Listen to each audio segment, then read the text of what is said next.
Hello, my name is Wayne Wolford Sr. I'm the founder-curator of the Black History Museum of Warren County, Tennessee. There was a time that I was director-curator, but it got a little bit crowded for me there because we have an upstairs here and a downstairs suite. And so I had to have a director to kind of take charge of things because my main thing that I wanted to do was put things together, make them nice for presentation and for tours. So this was the main reason I dropped that portion of it and drive on. And it's good to have other people involved because the more people involved, they take, like I said, my baby and run with it. So this is my baby and I run with it. We're working on a few things right now. We have what they call the Rosenwald exhibit that we're trying to get up in the library, in Magnus Memorial Library.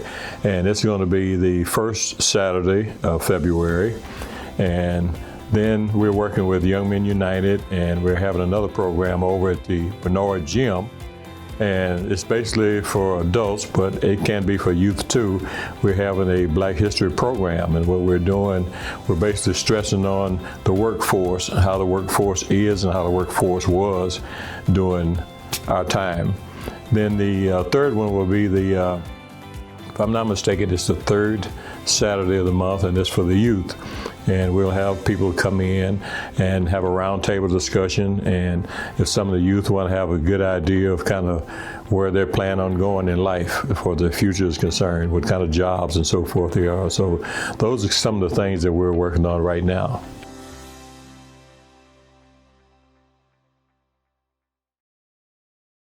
Security Federal Savings Bank is always pleased to provide virtually every banking service you could ever need. But more than that, we are proud to offer a relationship with you, your family, or your company. We've been here supplying just what you need and building a trust, a relationship. And that's something hard to find these days. Our bankers are here for you, here to help. If you are interested in a relationship, come to the friendliest bank in town, Security Federal Savings Bank, member FDIC.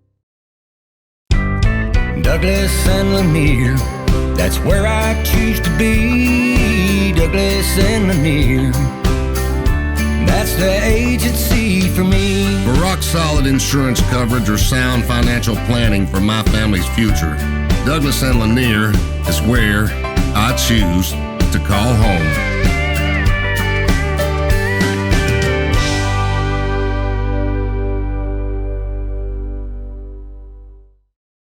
Grace Family Pharmacy announces new medication packaging service. It provides a simpler, safer medication experience through convenient, personalized packaging using the latest in pharmacy robotics. We're located at 357 West Main Street. Our phone number is 931-473-6418.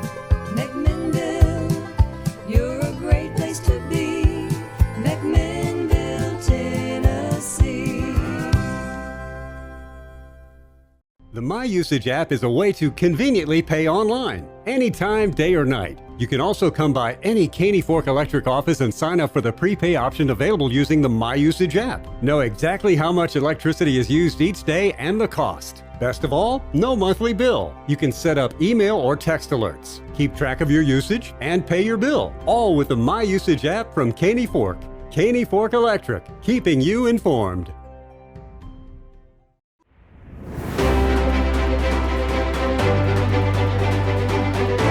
Welcome to another edition of Community Insight.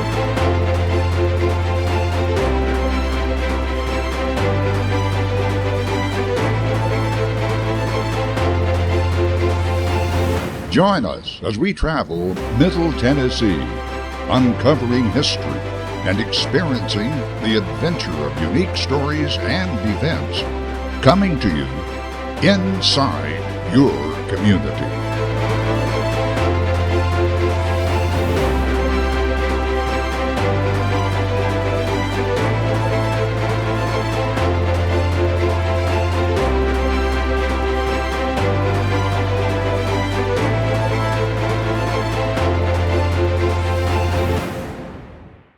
One of the main things what we do with the museum is we try to take people that are community leaders, winners, people that help the influence for the community and the world is concerned.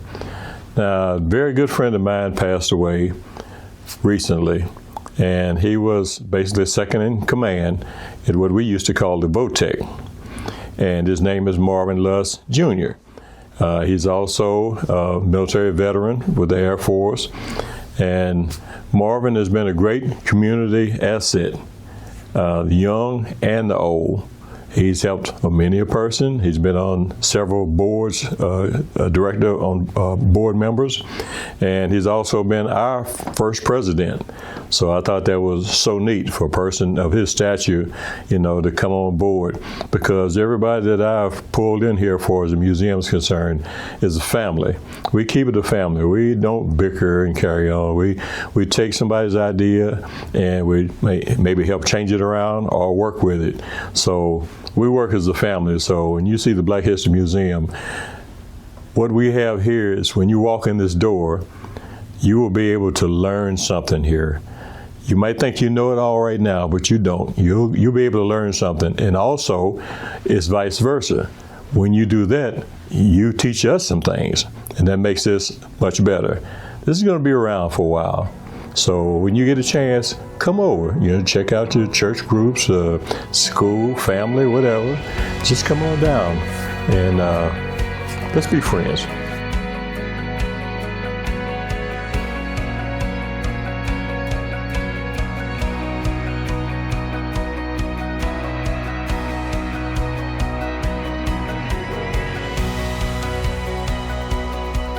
A school here in Warren County called Bernard School, and it took from kindergarten to seniors. And this school was built in 1920. There were other schools here in the community because, you know, everybody had a church and there were different communities, and in each church there was a teacher that taught maybe 4, 5, 6, or maybe 10 kids of all ages. So in 1920, McMinnville came about with this Julius Rosenwald. He was the president of Sears and Roebuck at that time, and he was good friends with Booker T. Washington. And in 1920, can you imagine having $50 million in 1920? That's almost unheard of. And so what he did, he put a proposal out with 7 states. Then he helped build 5,000 schools and buildings for black teachers and students in 7 states. Now, McMinnville, with the receipts that we have, gave $13,000 and some change for Bernard School, this very first one. And he helped out with $1,300. It didn't seem like much then, but anytime there was a school or a community that needed funding, he would take his money and he would fund it.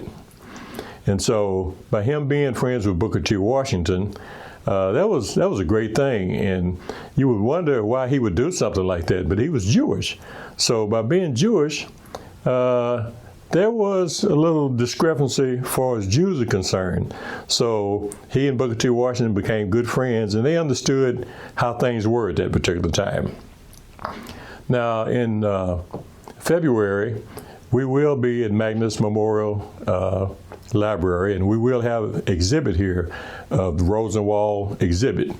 Some of the schools that he had produced, some of the information that, you know, you'd like to hear and see. So yes, as far as this school right here, this actual school in 1920 burned down in 1946.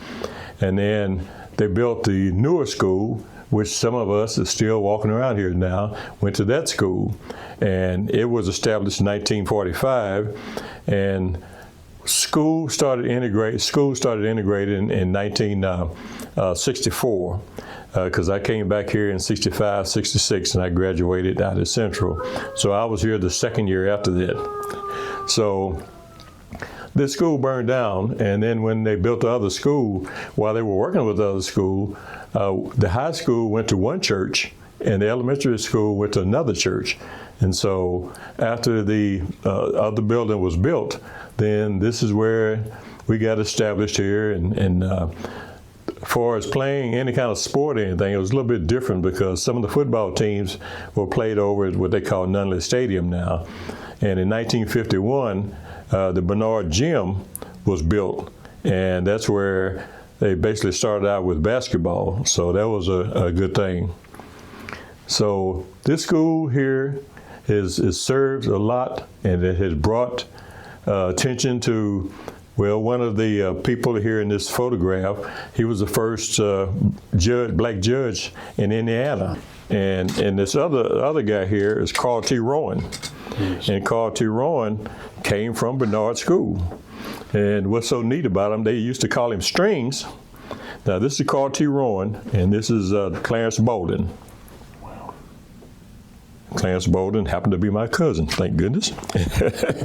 And here is a photo of Carl T. Rowan on prom night. Oh, wow. Now, that's a super picture because they always call him Strings because his folks, he drank and he was considered one of the poorer guys. So for him to be dressed up like that, that's pretty snazzy.